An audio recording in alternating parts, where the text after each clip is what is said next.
یعنی ابھی ابتدا تھی نا، مارتا تھا اور کہتا تھا کہ اس سے تمہارے گناہ جڑتے ہیں، تمہاری اندر کا جو میں ہے وہ مرتی ہے، وغیرہ وغیرہ جو صوفیہ کرتے ہیں، تو تم اپنے گناہوں کی جناب معافی، یہ طریقہ تمہارا گناہوں کی معافی کا ہے، تمہارے اندر پہ جو چوٹ لگتی ہے، جب شیطان کسی پر حاوی ہوتا ہے نا، پھر عقل بالکل چھن جاتی ہے۔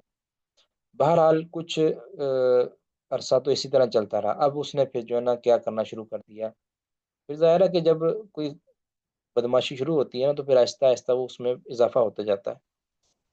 اس نے کیا شروع کیا پھر جی، ادھر میوزک شروع کر دیا، ناچ گانا شروع کر دیا، بگڑے ڈالنا شروع کر دیے۔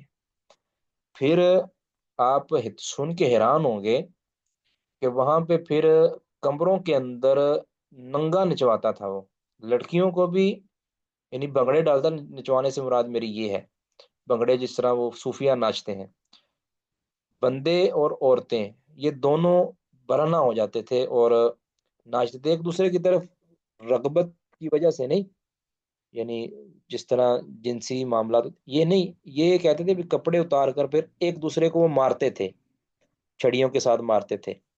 اب یہ چیزیں، اب ان کی آوازیں آتی تھی باقاعدہ اس ارد گرد جو ہے نا، اصل میں وہ جو آ، تھا نا دربار، جو تھا چھوٹا سا دربار تھا وہ دربار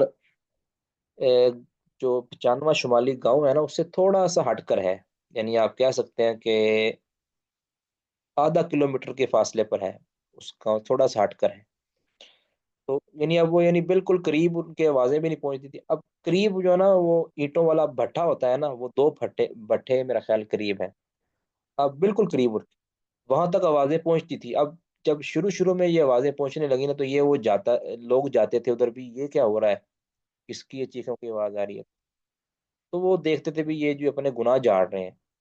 اب وہ بھٹے والوں کے لیے بھی وہ نارمل ہو گیا تھا یہ ساری چیزیں بھی، یار یہ یہاں پہ لوگ آتے ہیں اور اپنا گناہ جو ہے نا جڑواتے ہیں پیر صاحب سے۔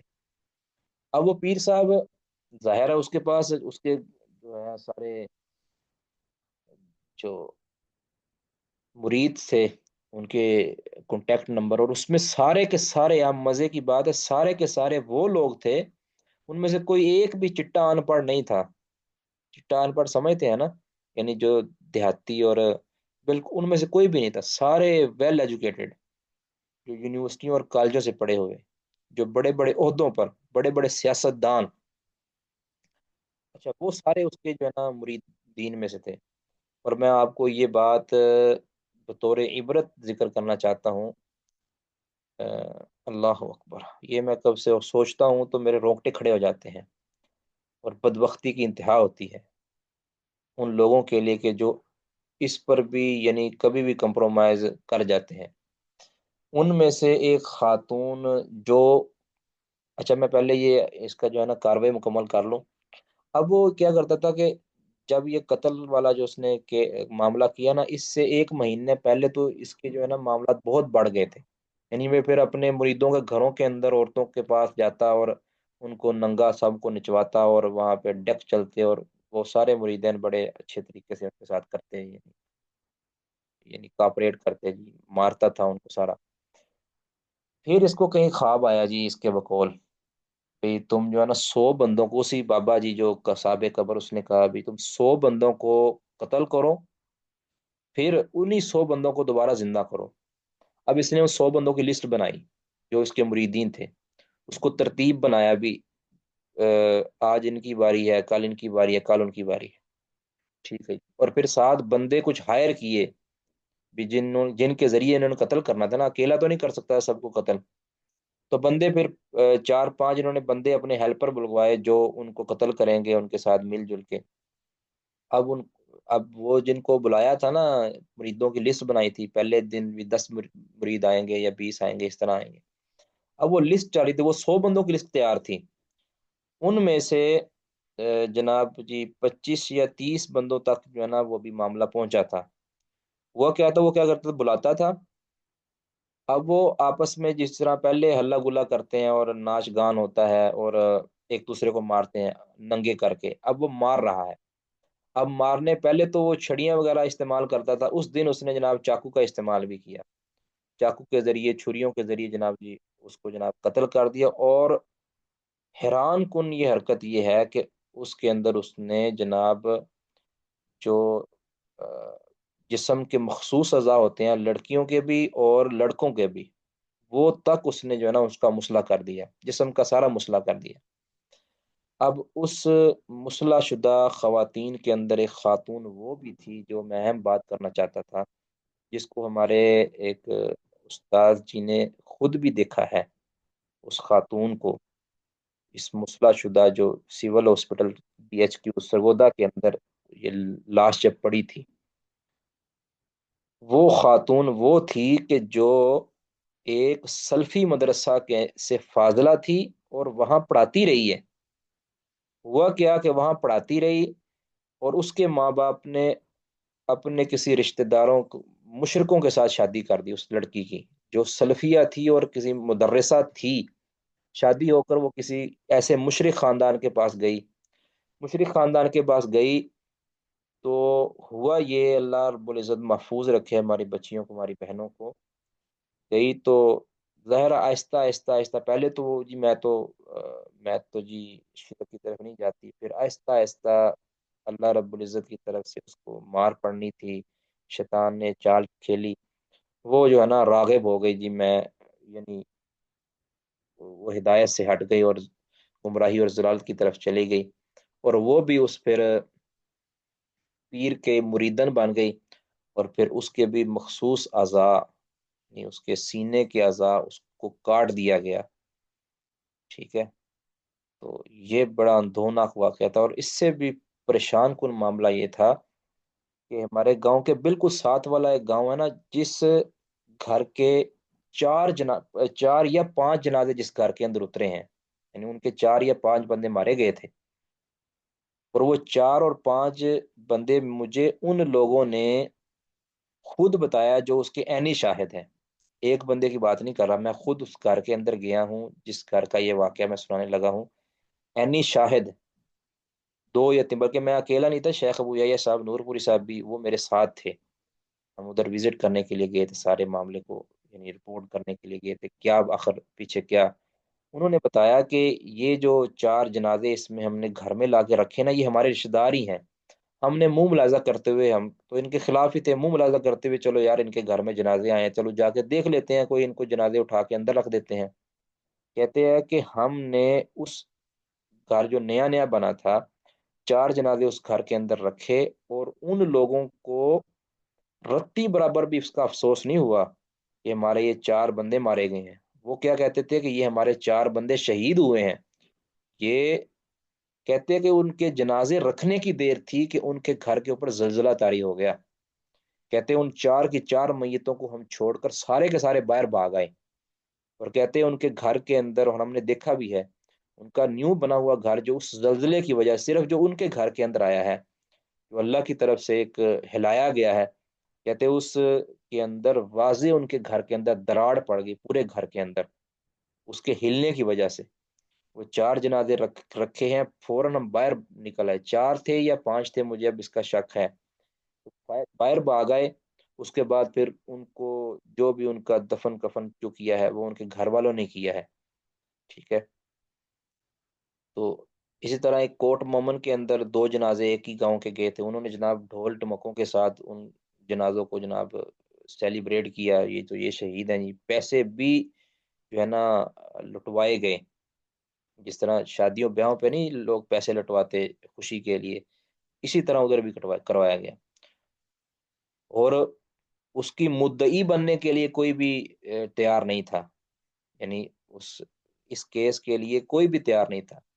اس کے اندر ہمارے گاؤں کے ساتھ والا گاؤں ہے، وہاں کا ایک ایس ایچ او، اس کا بیٹا بھی اس کے اندر شامل تھا قتل ہونے والوں میں سے، یعنی ایس ایچ او کا بیٹا بھی اس میں شامل تھا، باوجود اس کے کہ اس ایس ایچ او نے بھی کاروائی نہیں کی، وہ کہتے جی میرا بیٹا شہید ہوا ہے۔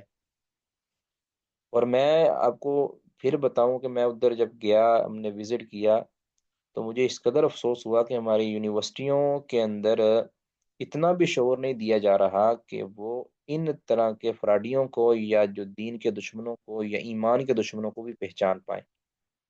تو اس لیے ہمیشہ ہمیشہ یہ من الدین الفرار من الفتن، یہ بہت بڑا قاعدہ ہے کہ اپنے ایمان کو بچانا بہت ضروری ہے، اپنے ایمان کو۔ اب مجھے افسوس اس معاملے میں سب سے زیادہ افسوس جو ہوتا ہے نا، وہ اس بچی پر ہوتا ہے کہ جو ایک سلفیہ مدرسہ تھی، اور اس کی شادی کے غلط فیصلے کی وجہ سے اس کا سارا ایمان اور اس کی ساری آخرت کو داؤ پہ لگا دیا گیا۔ اللہ اللہ تعالیٰ محفوظ رکھے۔ تو یہ ایک واقعہ، اس کی کئی ایک جزیات میں نے آمدن چھوڑ دی ہیں، تو جو اور بھی پریشان کن ہے۔ لیکن دیکھیں ہمارا قانون کس قدر کمزور ہے کہ اس شخص کو جو پیر وحید ہے، اس کو باوجود اقرار کے اس کو تاحال عبرت کا نشان نہیں بنایا جا سکا۔ وہ آج بھی حکومت پاکستان کی کسٹڈی میں ہے اور سارے حکومتی پروٹوکول لے رہا ہے، اور ہماری جو سیکورٹی ہے اس کے سارے اخراجات اس پر صرف ہو رہے ہیں، اور جب بھی اس کی کوئی پیشی ہوتی ہے تو سینکڑوں پولیس کے ملازمین اس کی سیکورٹی پر نصب ہوتے ہیں کہ وہ اس پر حملہ نہ کر دے۔ یہ ہمارا حال ہے۔ سزا اس کو سنا دی گئی ہے، اب سزا سنائے جانے کے باوجود پتہ نہیں کتنی بار اس کو پھانسی کا آرڈر بھی ہو چکا ہے، اور یہ پھانسی کا آرڈر کوئی میرا خیال 2018 یا 19 کے اندر یہ ہوا تھا، آج تک اس کو جو ہے نا وہ ابھی تک پھانسی یا عبرت کا نشان نہیں بنایا جا سکا۔ یہ ہماری حالت ہے۔ ابھی ہم یعنی اس طرح کے بندوں کو بھی اگر سزا وقت پر نہیں ملے گی تو پھر ہم یہ توقع کرتے ہیں کہ ہم اللہ رب العزت ہم پر رحمت کرے، اور یہاں سے ہمیں جو ہے وہ ہماری معیشت صحیح ہو جائے، اللہ کی رحمتیں برسیں۔ تو یہ ایسا نہیں ہوتا۔ جی سوال جی۔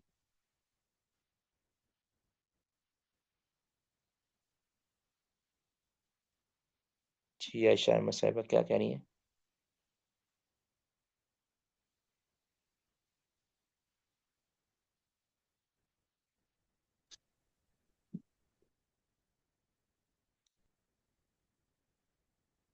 جی سوال آپ کرنا چاہ رہی ہیں؟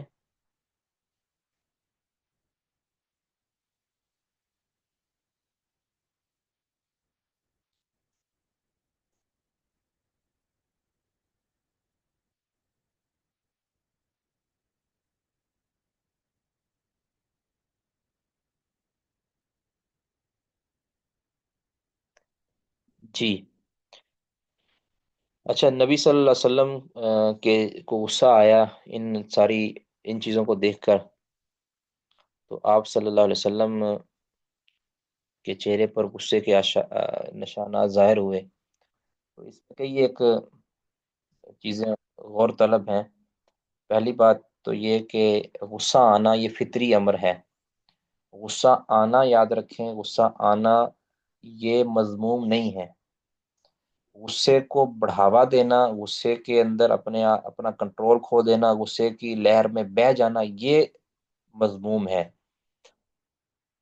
ٹھیک ہے نا؟ اب نبی صلی اللہ علیہ وسلم کو غصہ آیا، آپ کا یہ طبی امر تھا، آپ کو غصہ آیا۔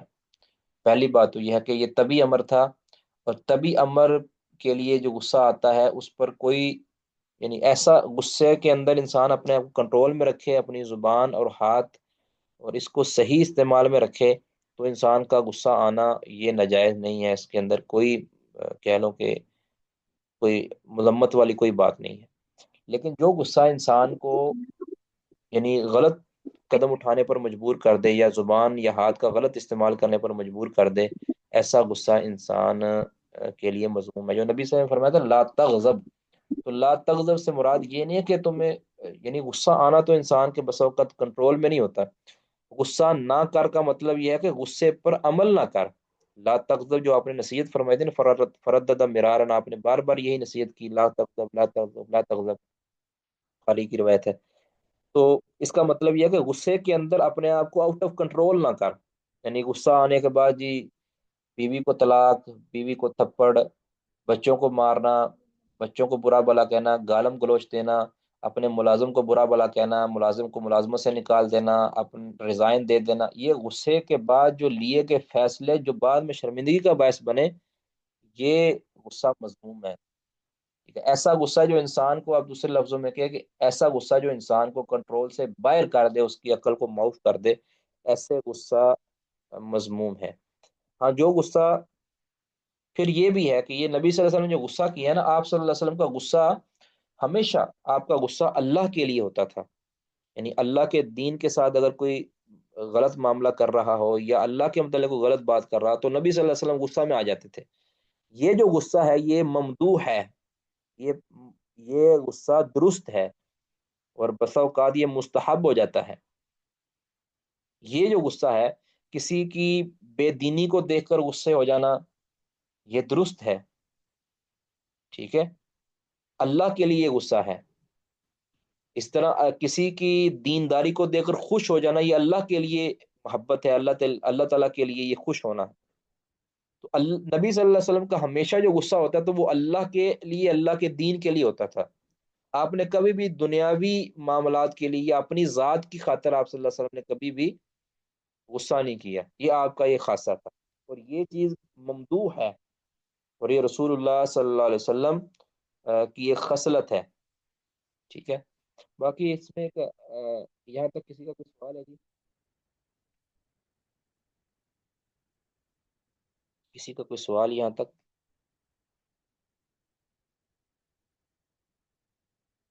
السلام علیکم استاد محترم، میرا یہ سوال ہے کہ اگر کوئی خاتون شرک کر لے انجانے میں، تو اس کے لیے کیا ہے کہ وہ توبہ استغفار کرے، اور توبہ کرنے کا کیا طریقہ ہے کہ وہ ذرا وضاحت کر دیں. جی اگر اس نے شرک کر لیا ہے تو وہ اس کے لیے بہترین طریقہ ہے کہ وہ کلمہ پڑھے، اور اس کلمے کے اس توبہ کرے، اپنے گناہ پر شرمندہ رہے، اور آئندہ نہ کرنے کا عزم کرے. اور اس کے علاوہ کوئی ایسی نیکی کرے کہ جو یعنی جس طرح اس نے شرک والا کوئی کلمہ بولا تھا یا شرک والا کوئی عمل کیا تھا، تو اس کے متبادل کوئی توحید پر مبنی ایسا عمل کرے کہ جس سے اس کے پرانے گناہ جو ہے نا وہ زائل ہو جائے.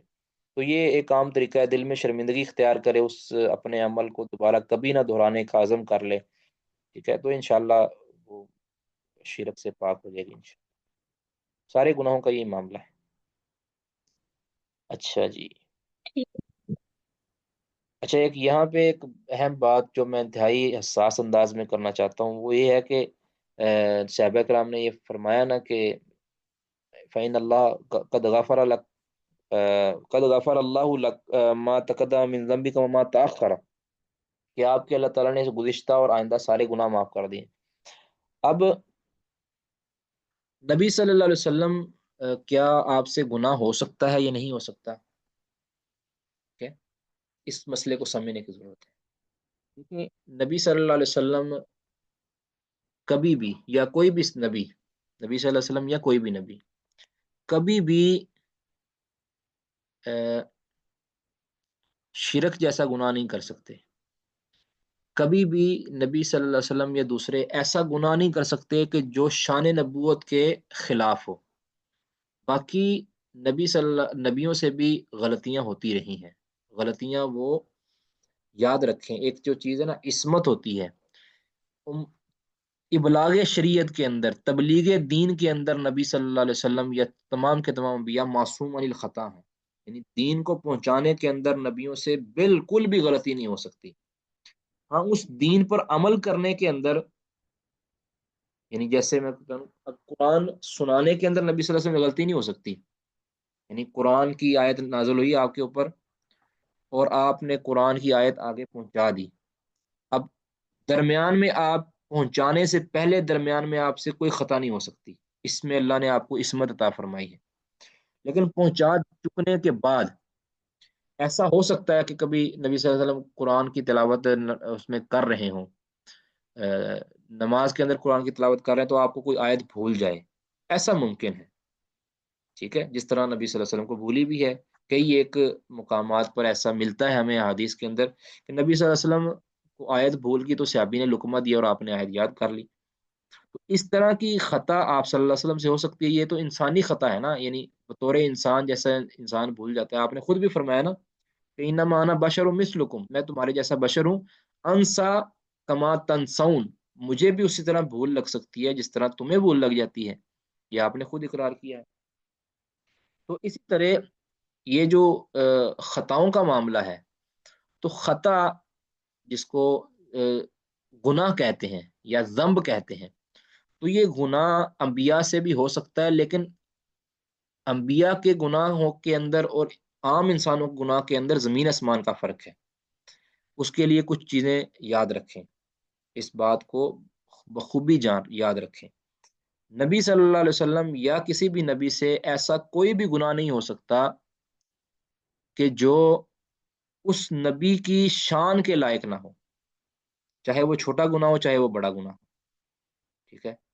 مثال کے طور پر کوئی نبی غیر اخلاقی حرکت نہیں کر سکتا، یہ بھی گناہ تو ہے نا، لیکن نبی سے یہ نہیں ہو سکتا۔ مثلا کچھ زنا ہے، نعوذ باللہ، کوئی چوری ہے، کوئی اس طرح کی کوئی بھی گناہ نبی نہیں کر سکتا، نبی کے شان کے لائق نہیں ہے۔ اس طرح شرک ہے، شرک نبی کی شان کے لائق نہیں ہے، تو یہ گناہ انبیاء نہیں کر سکتے بالکل بھی۔ دوسرا، نبی کوئی بھی گناہ کو گناہ سمجھ کے نہیں کرتا، یعنی نبی کو پتا ہو کہ نعوذ باللہ یہ گناہ ہے، اللہ کا حکم آ گیا ہے، اور نبی جان بوجھ کے وہ کرے۔ ہم تو کر لیتے ہیں نا جان بوجھ کے، ہمیں پتا بھی ہوتا ہے کہ یہ چیز گناہ ہے، نبی اس گناہ کو گناہ سمجھ کے نہیں کرتا، نبی اس چیز کو جائز سمجھ کے کرتا ہے، بھی یہ جائز ہے، لیکن وہ جائز نہیں ہوتی، اللہ تعالیٰ نے اس کے متعلق فیصلہ بدل دی، اللہ تعالیٰ اس کے متعلق فیصلہ دے دیتا ہے کہ یہ چیز نہ کرو۔ تو نبی کسی بھی چیز کو گناہ سمجھ کے نہیں کرتا، یعنی علم ہونے کے بعد، یاد ہونے کے بعد، ذہن میں ہونے کے بعد گناہ سمجھ کے نہیں کرتا، یہ ایک بات یاد رکھیں۔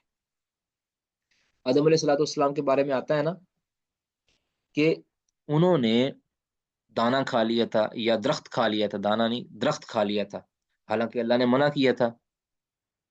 کوئی کہہ سکتا ہے بھی یہ تو معلوم تھا ان کو، اللہ رب العزت نے ناسیہ، ناسیہ کا لفظ بولا ہے کہ آدم علیہ الصلوۃ والسلام نے جب وہ درخت کھایا نا، اس وقت وہ بھول چکے تھے، یعنی ان کو بھول لگ گئی، کہ ان کے ذہن میں یہ نہیں رہا کہ یہ میں غلطی کر بیٹھا ہوں، اللہ رب العزت نے اس کو گناہ شمار کیا، ٹھیک ہے؟ کہ اس کے بارے میں اللہ تعالیٰ نے پہلے خبردار کر دیا تھا، لیکن آدم علیہ الصلوۃ والسلام کو بھول ہو گئی، یعنی انہوں نے جان بوجھ کے آمدن ایسا نہیں کیا، ان کے ذہن میں ہے، اللہ رب العزت کا یہ حکم ان کے ذہن میں تھا کہ اللہ نے منع کیا ہوا ہے، اس کے باوجود جان بوجھ کے کھایا ہو، ایسا نہیں جس طرح ہم کرتے ہیں گناہ، ایسا نہیں۔ سود کا ہمیں پتہ ہے کہ یہ ہمارا سود کا پیسہ ہے، تو ہم کھا جاتے ہیں پھر بھی۔ آدم علیہ الصلوۃ والسلام کے بارے میں یہ نہیں تھا، ان کو اس ٹائم سچویشن ایسی بن گئی تھی کہ ان کے علم میں نہیں تھا کہ یہ جو میں کر رہا ہوں یہ واضح طور پر اللہ کے حکم کی خلاف ورزی کر رہا ہوں، ایسا نہیں تھا۔ نسی آدم و نسی ذریت، آدم علیہ الصلوۃ والسلام کو بھول ہو گئی، وہ بھول گئے۔ اس طرح موسیٰ علیہ الصلوۃ والسلام کے بارے میں آتا ہے کہ انہوں نے مکہ مارا تھا، قرآن پاک نے ذکر کیا، مکہ مارا اور وہ بندہ مر گیا۔ اب وہ جو مکہ مارا تھا، اب یہ جو قتل کرنا تو گناہ ہے، قتل کرنا تو بندہ مارنا گناہ ہے، اب انہوں نے وہ جو مکہ مارا تھا نا، جس سے بندہ قتل ہو گیا تھا، اب انہوں نے اس کو قتل کے ارادے سے نہیں کیا تھا، انہوں نے اس کو ہٹانے کے لیے، جو دو لڑ پڑے تھے نا آپس میں، ان کو ہٹانے کے لیے، ان کو اس کے ظلم کو روکنے کے لیے اس پر مکہ چلایا۔ انسان چلا دیتا ہے مکہ، چلانا کسی لڑائی کے اندر کوئی اب اس مکے کے نتیجہ کے اندر یہ ہوا کہ اس کو قتل خطا کہتے ہیں، قتل خطا کہتے ہیں نا اس کو، بھی آلہ قتل نہیں ہے اور ارادہ قتل بھی نہیں ہے، ٹھیک ہے؟ آلہ قتل بھی نہیں ہے، ارادہ قتل بھی نہیں ہے، اس کو قتل خطا کہتے ہیں۔ تو سیدنا موسیٰ علیہ الصلوۃ والسلام سے وہ ہو گیا، انہوں نے آمدن قتل نہیں کیا لیکن قتل ہو گیا، تو اس کو قتل خطا کہتے ہیں، تو اس کو اللہ رب العزت نے غلطی کاؤنٹ کیا، ٹھیک ہے؟ نوح علیہ الصلوۃ والسلام نے اپنے بیٹے کے بارے میں یہ کہہ دیا تھا کہ اللہ یہ میرا بیٹا ڈوب رہا ہے، یہ بھی تو میرے اہل میں سے ہے۔ اب اللہ تعالیٰ نے منع کیا تھا کہ آپ نے کسی ایسے شخص کے متعلق سوال نہیں کرنا مجھ سے بچاؤ کا کہ جو ایمان والا نہیں ہے۔ نوح علیہ الصلوۃ والسلام نے جان بوجھ کے ایسا نہیں کیا تھا، انہوں نے کہا تھا کہ اللہ تو نے کہا کہ جو تیرے اہل میں سے ہوگا میں اس کو بچا لوں گا، اللہ کی یہ میرا بیٹا بھی تو میرے اہل میں سے ہے۔ اللہ رب العزت نے خبردار کیا کہ اے نوح، تمہاری یہ سوال کرنا درست نہیں ہے، آپ نے دوبارہ یہ سوال نہیں کرنا، کیونکہ تمہارا بیٹا تمہارا اہل نہیں ہے، تمہارے اہل میں سے نہیں ہے، کیونکہ اللہ رب العزت نے جو نوح علیہ السلام کے اہل قرار دیا نا، وہ مومنوں کو قرار دیا کہ جو ایمان والے وہ آپ کے اہل ہیں، وہ آپ والے ہیں، وہ ہیں، آپ کا بیٹا آپ والا نہیں ہے، ٹھیک ہے؟ اب اللہ رب العزت نے اس کو خطا قرار دیا، اور وہ ایک تفصیلی حدیث جو آپ صحیح بخاری میں آگے پڑھیں گے کہ جب لوگ جمع ہو کر کہیں گے نا میدان معاشر کے اندر، انبیاء کے پاس جائیں گے کہ آپ سفارش کرو، تو آدم علیہ السلاۃ والسلام اپنی اس خطا کو یاد کریں گے کہ میں نے جو دانا کھا لیا تھا بھول کے، یہ بھی خطا ہے۔ نوح علیہ السلاۃ والسلام اس مطالبے والی خطا کو یاد کریں گے کہ میں نے اللہ رب العزت سے یہ گزارش کی تھی کہ میرے بیٹے کو بچا لے۔ اسی طرح موسیٰ علیہ السلاۃ والسلام بھی اپنی اس خطا کا ذکر کریں گے۔ نبی صلی اللہ علیہ وسلم اس طرح کی خطا کا ذکر نہیں کریں گے۔ آپ صلی اللہ علیہ وسلم ہر اس خطا سے پاک ہیں، ہر اس غلطی سے پاک ہیں کہ جو آپ کی شان کے لائق نہیں ہے، ٹھیک ہے؟ اس کو خوب سمجھ لیا جائے۔ باقی دیکھیں نا، قرآن نبی صلی اللہ علیہ وسلم نے یہ جو فرمایا تھا، اپنے اوپر شہد کو روک لیا تھا کہ میں شہد نہیں استعمال کروں گا، اب یہ اللہ رب العزت نے اس کو بھی غلطی قرار دیا ہے کہ آپ کا یہ فیصلہ کرنا کہ آپ اپنے اوپر شہد کی بندش کر لیں بیویوں کو خوش کرنے کے لیے۔ قرآن پاک نے کہا نا سورۃ تحریم کے اندر، یا ایھا النبی لما تحرم ما احل اللہ لک تبتغی مرضات ازواج، اے نبی آپ خود پر اللہ کی حلال کردہ چیزوں کو روکتے کیوں ہیں، اور آپ تبتغی مرضات ازواج، آپ اپنے بیویوں کو راضی کرنا چاہتے ہیں۔ پھر اللہ تعالیٰ نے فرمایا قد واللہ غفور الرحیم، اللہ بخشنے والا رحم کرنے والا۔ اب اللہ نے بخشش اور رحم کا ذکر اس لیے کیا کیونکہ آپ صلی اللہ علیہ وسلم نے یہ جو عمل کیا تھا یہ خطا تھی، یعنی یہ آپ کی اجتہادی خطا تھی، اللہ تعالیٰ نے اس سے پہلے فرمایا کہ آپ ایسا نہ کریں، اللہ نے آپ کے اس عمل کو، اس اقدام کو اللہ نے بخش دیا ہے۔ تو بخشا تو اسی کو جاتا ہے نا جس نے ذم کیا ہو، گناہ کیا ہو۔ تو یہ انبیاء علیہ الصلوۃ والسلام سے بھی خطا ہو سکتی ہے، لیکن ایسی خطا نہیں ہوتی جو ہماری طرح کی، یعنی نبی خطا کو خطا سمجھ کے، گناہ کو گناہ سمجھ کے نہیں کرتا۔ دوسرا، نبی کا یہ خاصہ ہے کہ وہ جو خطا کرتا ہے نا اس خطا پر مصر نہیں رہتا، اللہ تعالیٰ فوراً ان کو درست کر دیتا ہے، ٹھیک ہے؟ یہ فرق ہے ہمارے اور اللہ رب انبیاء کے درمیان۔ انبیاء کا، رسول کا یہ امتیاز ہے کہ وہ کسی گناہ پر مصر نہیں رہتے، وہ کسی گناہ پر قائم نہیں رہتے، بلکہ اللہ تعالیٰ فوراً تنبیہ کر دیتا ہے اور وہ اللہ کی طرف رجوع کر لیتے ہیں، ٹھیک ہے جی؟ کسی کا کوئی سوال؟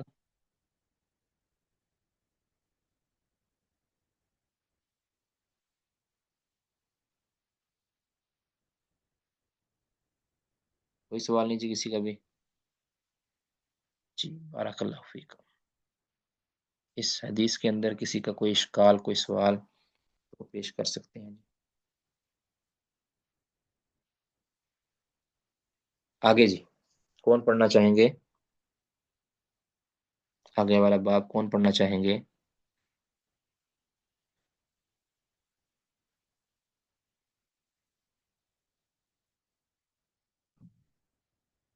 ناصر صاحب نہیں پڑھیں گے؟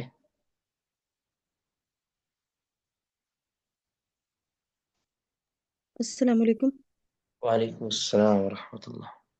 مطلب یہ تھوڑا سا ان اتقاکم وعلمکم، ذرا اس کی تھوڑی سی، ذرا یہ اس کی وہ کر دیں، ترکیب کر دیں تھوڑی سی، ان اتقاکم السلام وعلمکم۔ علیکم۔ وعلیکم السلام۔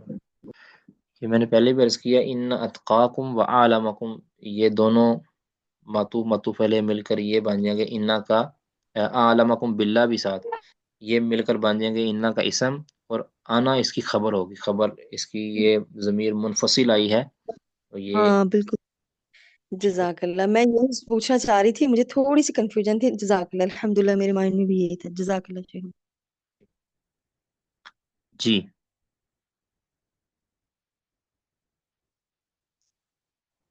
جی ناصر صاحب۔ جی السلام علیکم ورحمۃ اللہ وبرکاتہ۔ وعلیکم السلام ورحمۃ اللہ۔ باب من کرہ ان یعود فی الکفر کما یکرہ ان یلقى فی النار من الایمان.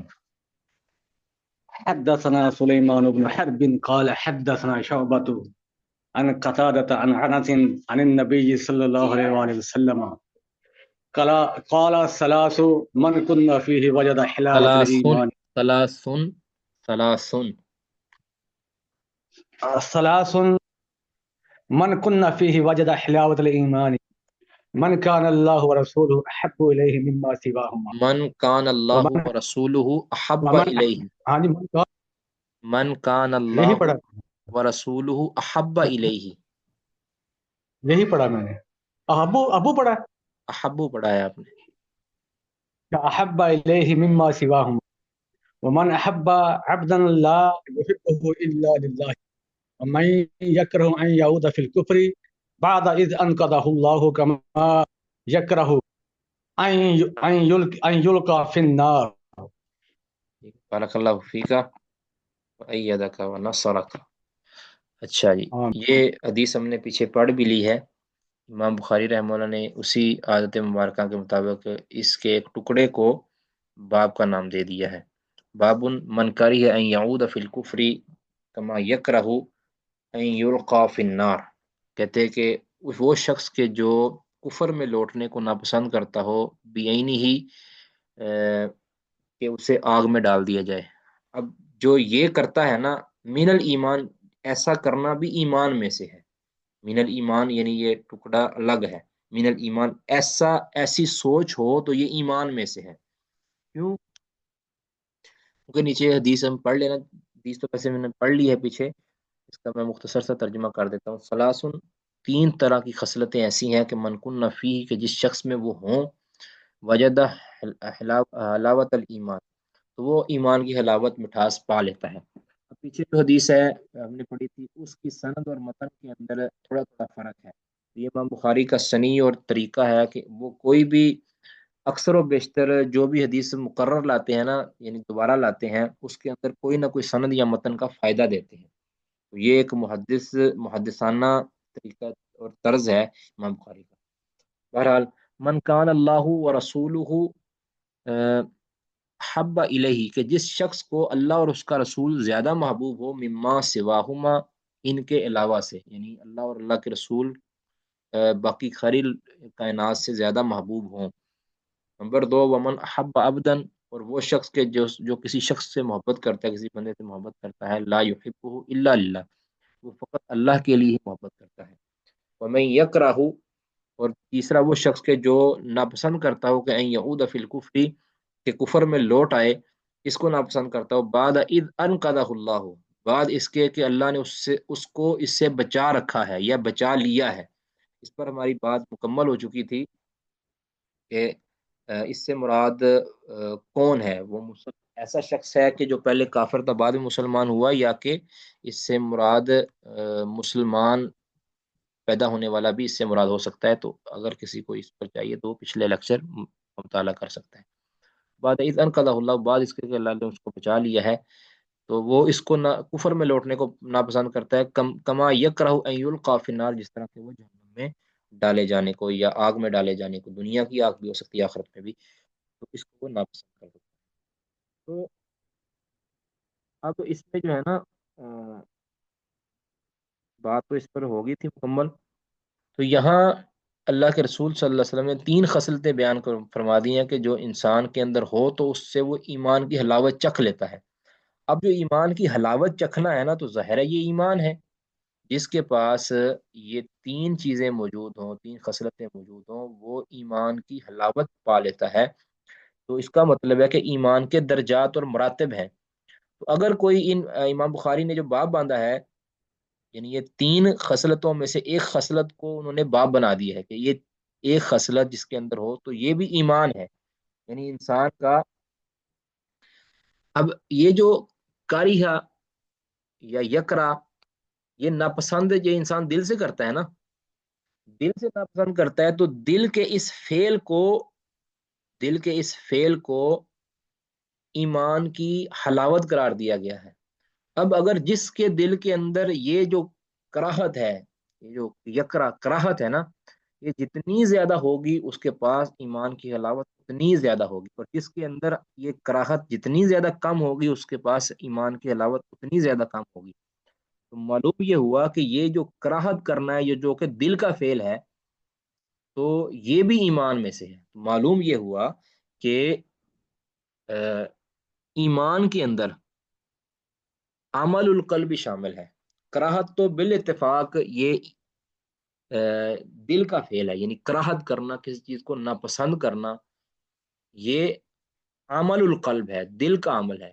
تو امام بخاری ان لوگوں پر یہ رد کرنا چاہتے ہیں نا کہ جو ایمان کے لیے دل کے عمل کی شرط نہیں لگاتے، جو کہتے ہیں کہ فقط تصدیق کافی ہے، فقط یا قول باللسان کافی ہے، جو عمل القلب کی شرط نہیں لگاتے نا، ان کا رد ہو رہا ہے۔ کسی کا کوئی سوال؟ جی کسی کا کوئی سوال؟ بارک اللہ فیک۔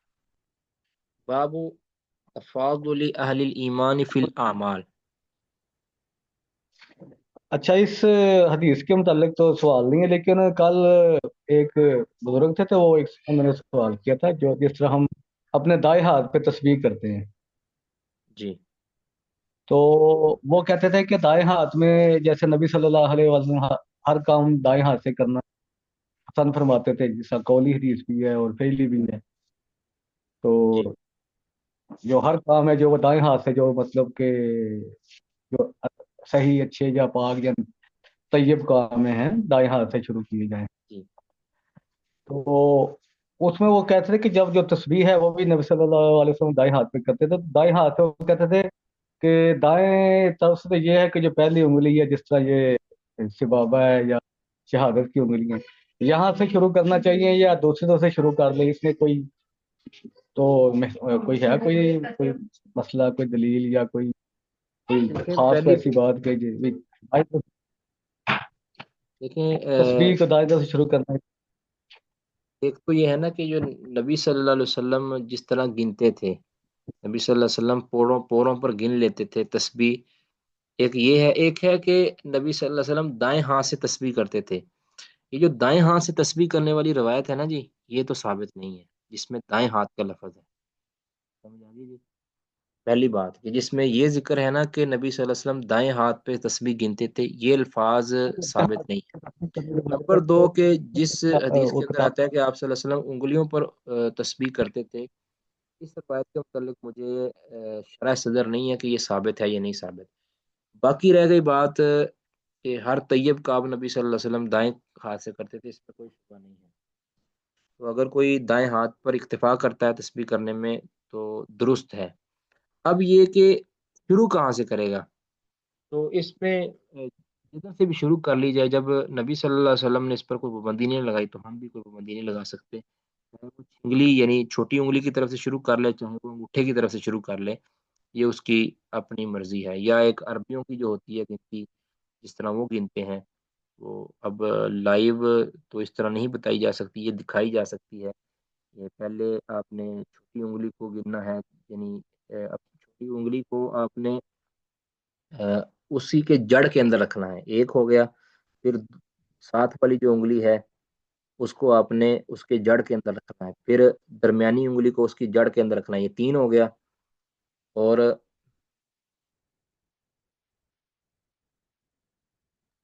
ٹھیک ہے، اس کے بعد آپ نے جو ایک دو تین، پھر ان کو اٹھانے لگ جانا ہے، یعنی وہ جو تین انگلیاں آپ نے جڑ میں رکھی تھی اس کو اٹھانے لگ جانا ہے۔ اس طرح مل کر نا، یعنی یہ گنتی گنی جاتی ہے، اور اب کے اندر جو ہے نا ابھی بھی شاید گنی جاتی ہے۔ تو اس طرح بھی کی جا سکتی ہے، یا جو پورے ہوتے ہیں ہمارے، تین تین پورے ہر انگلی کے اندر ہوتے ہیں، اس کے اوپر بھی آپ گنتی گن سکتے ہیں، لا حرج، اس میں وسعت ہے انشاءاللہ۔ اور باقی تسبیح والا جو دانوں والی تسبیح ہے یا ڈیجیٹل تسبیح ہے، اس کو بھی استعمال کیا جا سکتا ہے، اس کو بھی حرج نہیں ہے۔ سیدنا ابو الدرداء رضی اللہ تعالیٰ عنہ کے بارے میں صحیح ثابت ہے کہ وہ فجر کی نماز کے بعد اپنے گھر کے اندر بیٹھتے تھے، تو ان کے پاس تھیلیاں تھیں 2 تھیلیاں تھی، اس کے اندر جو ہے نا کوئی پتھر ڈالے ہوئے تھے یا کہ کھجوروں کی گٹھلیاں تھی، کوئی ایک چیز تھی، مجھے بھول گیا وہ. تو انہوں نے نا گننے کے لیے ایک تھیلی سے تسبیح کرتے ہوئے گن کر دوسری تھیلی میں ڈالتے رہتے اور پھر گن کر جو ہے نا یعنی تسبیح پڑھتے ہوئے دوسری پہلی اس کے اندر ڈالنے لگ جاتے. وہ گنی ہوئی تھی نا، انہوں نے پہلے بھی اتنی گٹھلیاں مثلا 30 گٹھلیاں ہوں گی یا 40 ہوں گی یا 100 ہوں گی، تو وہ ڈالتے رہتے تھے اور ساتھ ذکر اذکار کرتے رہتے تھے. تو یہ ان کا عمل ہے. اس طرح اور بھی اس کے اوپر آثار موجود ہیں عمر بن عبدالعزیز رحمہ اللہ وغیرہ کا، تو جو اس بات پر دلالت کرنا ہے کہ جو دانوں والے یعنی یہ ہیلپ لینی ہے نا، گننے کے لیے کوئی بھی ہیلپ لی جا سکتی ہے، کسی بھی طرح کی، ڈیجیٹل ہو یا کہ وہ ٹھوس شکل کے اندر ہو، دانوں کی شکل میں ہو، وہ گٹلیوں کی شکل میں ہو، کسی بھی شکل کے اندر ہو سکتی ہے. گننے کے لیے جو بھی مدد لی جائے وہ درست ہے. اس کو بدعت کہنا یہ ایک تشدد ہے. بہرحال کسی کا سوال جی؟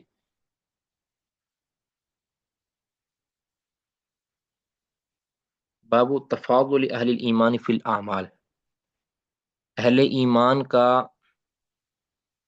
اعمال میں تفاضل ہے، یعنی درجہ ہے، درجہ بندی ہے، باہم درجہ بندی ہے. یعنی ایمان والے جو مومن ہیں، مومن اعمال کے اندر مختلف درجات پر ہیں. ٹھیک ہے، تفاضل کے اندر مقابلہ پایا جاتا ہے، آپ جانتے ہیں باب تفاعل کے اندر. تو اہل ایمان کا اعمال کے اندر ایک دوسرے پر درجہ ہے، یعنی کوئی زیادہ فضیلت والا ہے، کوئی کم فضیلت والا ہے. اب میں اس کو پڑھتا رہتا ہوں تاکہ جلدی طرح ہم یہ حدیث مکمل کر دیں، ٹائم ہمارا قریب ہے. حدثنا اسماعیل قال حدثنی مالک عن عمرو بن یحیی المازنی عن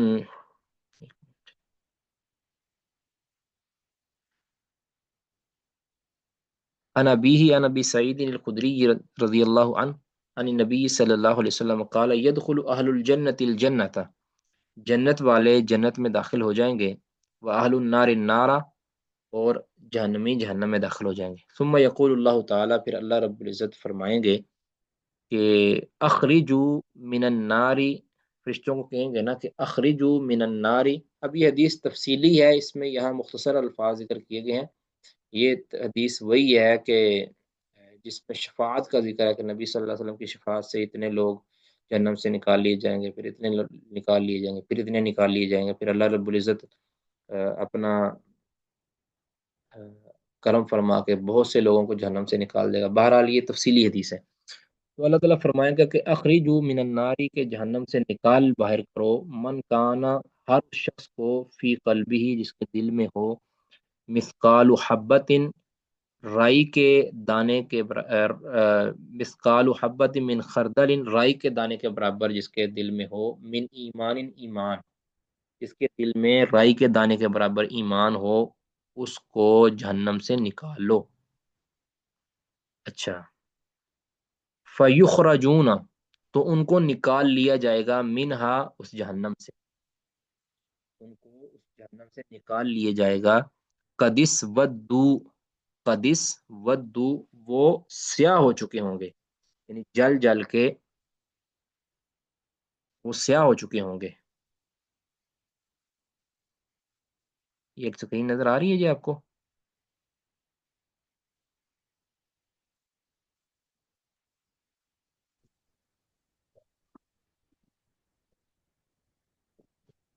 سکرین آپ کو نظر نہیں آ رہی؟ اب وہ ساری محترم نظر آ گئی. جی ٹھیک. قدس ودو، وہ سیاہ ہو چکے ہیں، یعنی جل جل کے وہ کوئلہ بن چکے ہوں گے، جس طرح دوسری حدیث میں ہے. تو فیلقون، فیلقون فی نہر الحیا او الحیات، یہ دونوں میں سے کوئی شک کا مالک، یہ مالک بن انس کو ان الفاظ میں شک ہے. تو انہیں ڈال دیا جائے گا، فیلقون، انہیں ڈال دیا جائے گا، فی نہر الحیا، نہر حیات میں، یعنی اس میں زندہ کیے جانے والی نہر ہے، اس میں ڈال دیا جائے گا.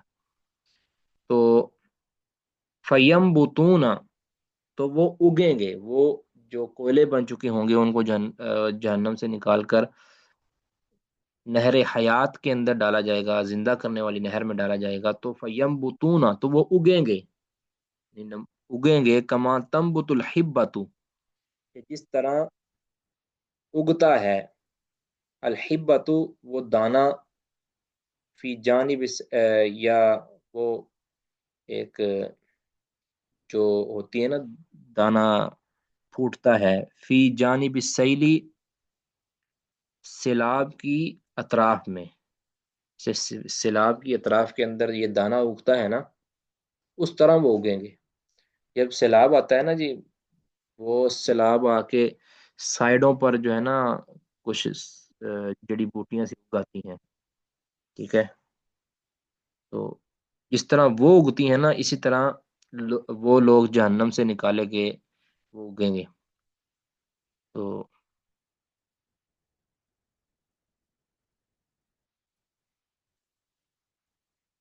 علم تارا، کیا آپ نے نہیں دیکھا، نبی صلی اللہ علیہ وسلم فرما رہے ہیں کہ آپ نے نہیں دیکھا، انہا تخرج صفراء،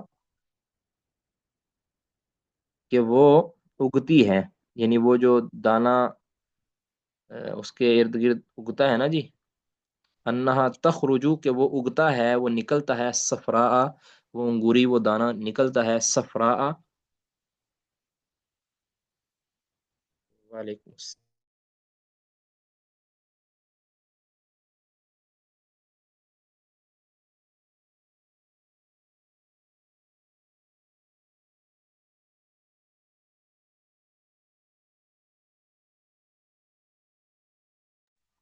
اچھا، انہا تخرجو، کہ وہ اگتا ہے، یعنی وہ انگوری جو نکلتی ہے نا، یہ جانب السیل، یہ آپ صلی اللہ علیہ وسلم اس کی وضاحت فرما رہے ہیں، صفراء، کہ وہ زرد ہوتی ہے، ملتویتن، اور لپٹی ہوئی ہوتی ہے، ٹھیک ہے، یہ اس کی وضاحت کر رہی کہ جس طرح وہ سیلاب کے ساحل کے ساتھ جو ہے نا، سیلاب کی ایک جانب جو انگوری پھوٹتی ہے نا، وہ اس کی جب کومپل نکلتی ہے، وہ ایک تو لپٹی ہوئی ہوتی ہے، آپ نے دیکھا ہوگا نا کبھی، یہ آپ نے دیکھا ہے کسی نے کبھی انگوری پھوٹتی ہوئی، یہ گندم یا چاول یا دنا کسی کی بھی چیز کی انگوری، جب چاول کی تو نہیں، گندم کی یا کسی بھی فصل کی جب انگوری نکلتی ہے تو وہ بالکل لپٹی ہوئی ہوتی ہے اور زر زر سی ہوتی ہے۔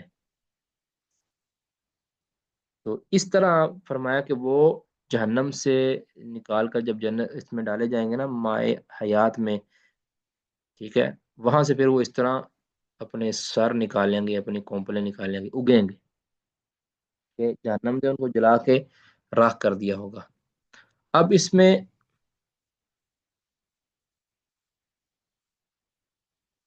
امام بخاری رحمہ اللہ یہ جو کہہ رہے ہیں نا کہ تفاضل اہل الایمان فی الاعمال، یہ جو باب باندھا ہے، تو مراد یہ ہے کہ جب اعمال کے اندر کسی کا تفاضل ہے، یعنی اعمال کے اندر درجے بندی ہے کہ کسی کے اعمال زیادہ ہیں کسی کے کم ہیں، تو لازمی طور پر پھر ایمان کے اندر بھی تفاضل ہوگا، ٹھیک ہے،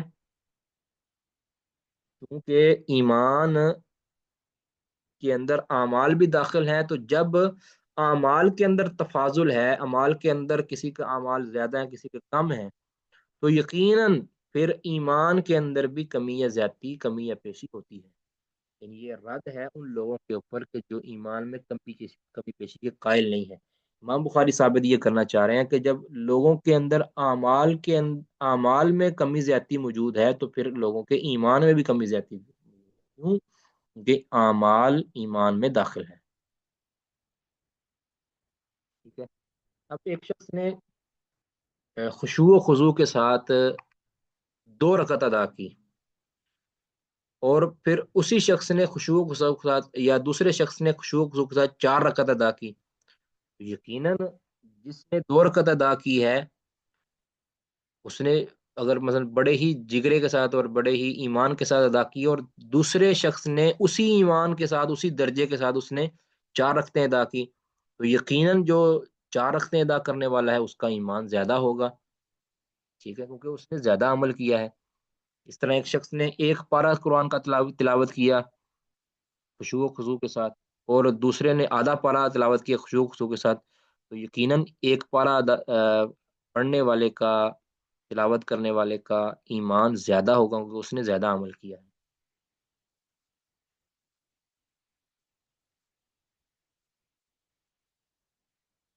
تو اور امام بخاری رحمہ اللہ یہ ثابت کرنا چاہ رہے ہیں، دیکھیں یہ یہاں سے ہے نا کہ جس کے دل کے اندر رائی کے دانے کے برابر بھی من ایمان، اب یہاں ایمان سے مراد عمل ہے، کیونکہ دوسری حدیث کے اندر عمل کا ذکر بھی ہے کہ اس کے پاس رائی کے دانے کے برابر جس کے پاس عمل ہوا، جس کے رائی کے دانے کے ساتھ عمل ہوا۔ اور دوسری ایک اور حدیث کے اندر ہے کہ اس نے کلمہ لا الہ الا اللہ پڑھنے کے ساتھ ساتھ اس نے رائی کے دانے کے برابر عمل کیا ہوگا، یہ بھی موجود ہے۔ اس کا مطلب ہے کہ لا الہ الا اللہ الگ ہے، تصدیق یعنی زبان سے اقرار الگ ہے، اور عمل الگ ہے۔ تو اس کا مطلب یہ ہے کہ ایمان کے اندر عمل بھی شامل ہے۔ جب انسان کے اعمال کے اندر تفاضل ہوگا، ایمان کے اندر کمی پیشی ہوگی، تو اس کے اعمال کے اندر کمی پیشی ہوگی تو ایمان کے اندر آٹومیٹک کمی پیشی آ جائے گی۔ اس طرح اگلی حدیث ہے جی،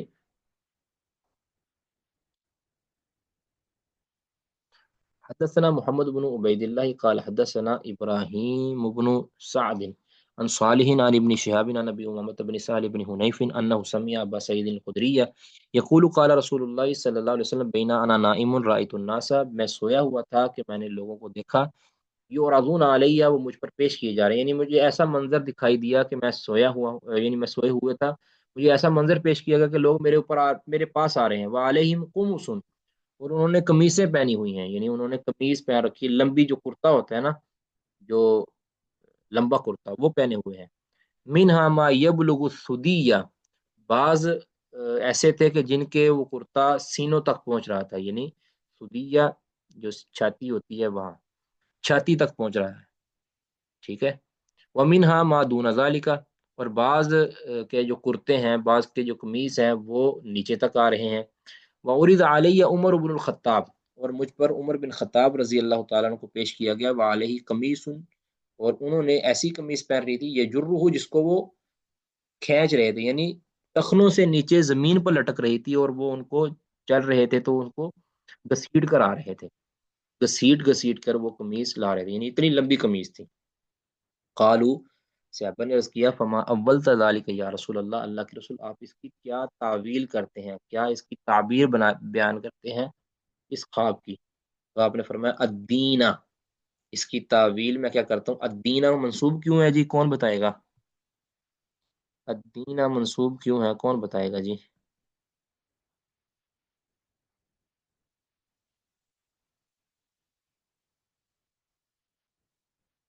جی، الدینہ منصوب اس لیے ہے کہ یہاں فعل محذوف ہے، کہ اولتو ہو یا اولتو الدینہ، اولتو الدینہ، میں اس کی تعویل کرتا ہوں الدینہ، دین سے، یعنی اس سے مراد دین ہے۔ یہ جو قمیصیں لوگوں کی لٹکی ہوئی نا، قمیص یہاں سے مراد دین ہے۔ تو عمر بن خطاب رضی اللہ تعالیٰ عنہ سر تا پا وہ دین کے اندر لتھڑے ہوئے ہیں، دین کے اندر مضبوط ہیں، دین کے اندر گندے ہوئے ہیں، تو ان کی تعبیر کیا ہے، یعنی یہ قمیص کی تعبیر کیا ہے؟ اب یہ بھی دلیل ہے، یہ بھی دلیل ہے، اب یہ نا دین کے اندر تفاوت ہے نا، وہ قمیص کو آپ سے نے اس کی تعبیر کی ہے دین کے ساتھ، کچھ ایسے تھے کہ جن کے سینے تک قمیض آ رہا تھا، کچھ ایسے تھے جن کے نیچے گھٹنوں تک آ رہا تھا، کوئی ایسے تھے عمر بن خطاب جیسے ان کا جو قمیض یعنی دین ان کا پاؤں تک آ رہا تھا۔ تو اس کا مطلب ہے کہ لوگوں کے ایمان کے اندر کمی پیشی ہوتی ہے، لوگ ایمان میں کم یا زیادہ ہوتے ہیں، ٹھیک ہے، کیونکہ جس کا دین مضبوط ہوگا اس کا ایمان مضبوط ہوگا، جس کی دین میں کمی ہوگی اس کا ایمان میں کمی ہوگی، تو یہ تو انڈرسٹوڈ بات ہے۔ تو اس پہ تھوڑی سی وضاحت میں کر دوں۔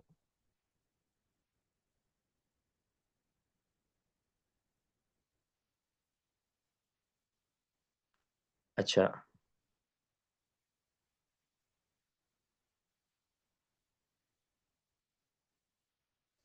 یہ سیدنا عمر بن خطاب رضی اللہ تعالیٰ کی بہت بڑی فضیلت ہے۔ تو اچھا، اس میں کوئی جو سیدنا عمر بن خطاب کا معاند ہے نا، جو ان کے ساتھ نفرت والا جذبہ رکھتا ہے، جس طرح روافظ وغیرہ، تو وہ کیا کہتے ہیں، کہتے دیکھو جی اس میں کوئی عمر کی کہاں فضیلت ہے، کتنے یہ جاہل ہیں، کہتے ہیں عمر کی فضیلت کہاں ہے، کیوں؟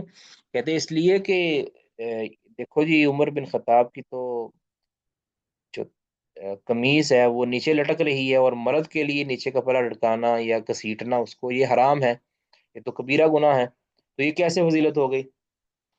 تو ان بدبختوں کو یہ نہیں پتا کہ یہاں یہ جو حقیقی قمیض مراد تھوڑی ہے، یہاں تو یہ ایک حصی ہے جو خواب میں ایک قمیض دکھائی گئی ہے آپ صلی اللہ علیہ وسلم کو، تو یہ خواب کے اندر قمیض دکھائی جانا، اس سے مراد ان کے تعبیر آپ نے دین کے ساتھ کی ہے، کہ یہ جو قمیص یہاں مراد ہے، یہاں ان کا دین مراد ہے، کہ عمر بن خطاب دین، یعنی سر تا پا دین کے اندر چمٹے ہوئے ہیں، اور نبی صلی اللہ علیہ وسلم نے یہ جو حدیث عمر بن خطاب کی فضیلت کے طور پر بیان کی ہے، ان کی مدح و ستائش کے طور پر بیان کی ہے، اور یہ جو گھسیٹنا ان کا، اس کو دین کے ساتھ تعبیر یعنی تعبیر اس کی دین کے ساتھ کی ہے، کہ عمر بن خطاب رضی اللہ تعالیٰ عنہ کا دین اس قدر مضبوط تھا، اور اس قدر غالب تھا ان کے وجود کے اوپر، کہ اس نے سارے کا سارا بدن ان کا ڈھانپا ہوا تھا۔